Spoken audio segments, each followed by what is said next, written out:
What's up, YouTube? Desert Maverick back here, and we're back for another episode of War of the Visions content for you. The newest unit to come out is Miranda. One of my most hyped units because I love Red Mage, one of my favorite classes in Final Fantasy.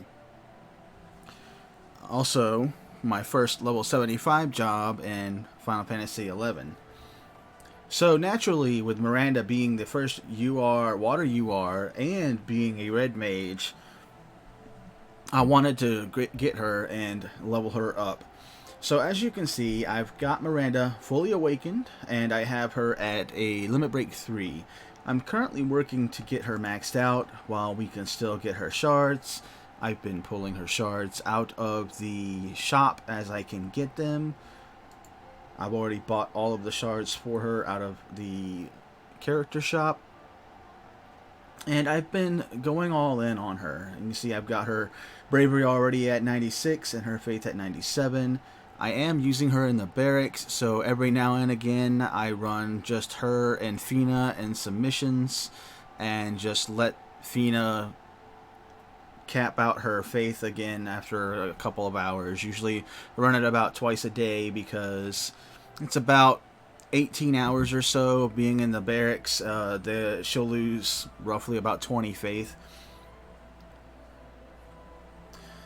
So as such, I wanted to get this character. She's not listed as super high on tier lists because of where she's at in the meta, the fact that she's kind of like a jack of all trades, but I think she does really well in her role as a magic user. So as you can see, I've got her at 77 out of 79. I've been using her in some of the PvE content. I haven't really used her in PvE or PvP, but there's one thing about Miranda that I really like, and that is that she is probably the most flexible unit currently in the game, meaning that if you want somebody to be a physical attacker, you can do that.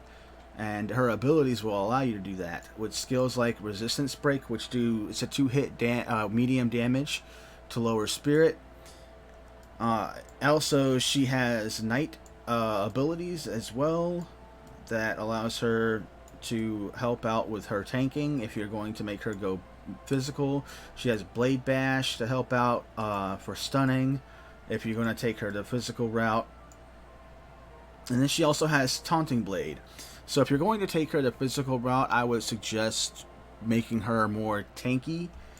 Using abilities like Paladin's Guard is probably going to be her best bet, just because the current meta is slash physical damage attackers. She gets some defense out of her tree here, as you can see. But one of the big things that makes her a better magic user is her magic plus 20% here. And then, even though she gets 15% attack, along with 15% magic and 5 defense for her master ability, she just does so much better with magic attacking, and that's because of this skill, Jamming Thrust. Jamming Thrust is probably one of the best magic using skills in the game. It's not the most damaging, that belongs to Flare, but this is an instantly activated ability that can cancel ability activations, and it does a little bit over 100% of her damage to enemies. So it's very, very good skill. It's instantaneous. She can use it 6 times, and it's 24 AP to use it each time. Now, the current problem with Miranda in global is we don't have the ability yet to turn off skills. So the biggest problem you're going to run into when you're trying to get Miranda built up, Holy Knight's Protection is a very useful item, ability that you want to have on her, what's part of her passives. And then also probably initial AP up, just so that you can, if you need to, you can get right in, use her limit burst if you need to, or she can sit there and fire off about 3 jamming thrusts before she runs out of AP. But the biggest problem right now is currently her Time Mage. Time Mage is going to be her best sub job for her, but the problem is she also learns Immobilize, which, if you want to get down to Paladin's Guard and Holy Knight's Protection, which are some of the best things to have on her, you have to pick up Immobilize. And with the current AI, any Time Mage will waste so much time just trying to immobilize units and won't attack at all. So, and global, unless you want to give her that tankiness, you have to give her that kind of tankiness for her to survive in the current meta. You have to go through Immobilize to get that, which is the most unfortunate part about it. So, unfortunately, you can't run her Red Mage because she'll learn Sleep on the way to get magic plus 20%. And unfortunately for Red Mages, they like casting Sleep a lot as well. So you can't run Red Mage as her sub, and you can't run Time Mage as her sub if you learn Immobilize. So that just leaves her as the Paladin sub, which she never uses any of her Paladin abilities if you don't have to learn any. Which I don't. I don't learn Taunting Blade. I don't learn Immortal Spirit.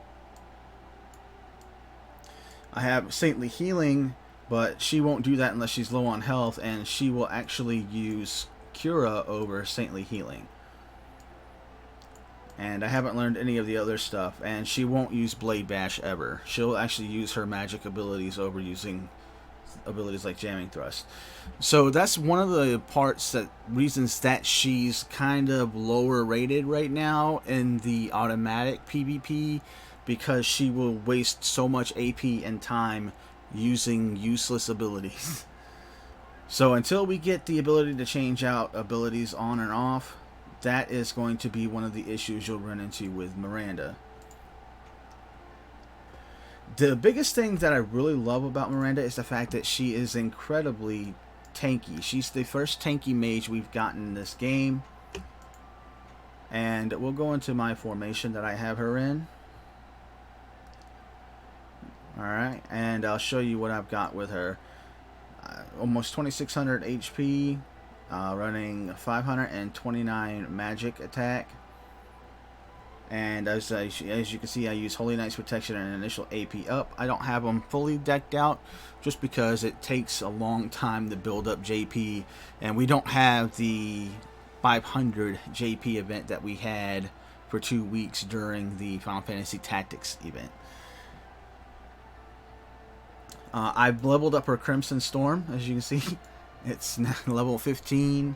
I've bought a lot of the limit burst pots, and I used them all on her because I know I was going to go all in on her, and she is a unit that you can use her limit burst on almost immediately in any fight. I've got her equipped with the Meadow Slayer right now. I'm working on getting a magic version of the Sleep Blade. But the Metal Sword does really well because it's 90 magic right out the gate, so that she can have a decent magic of power. And it's got evade 10, which isn't bad either, and 98 HP. I've got her with an evade hat on right now.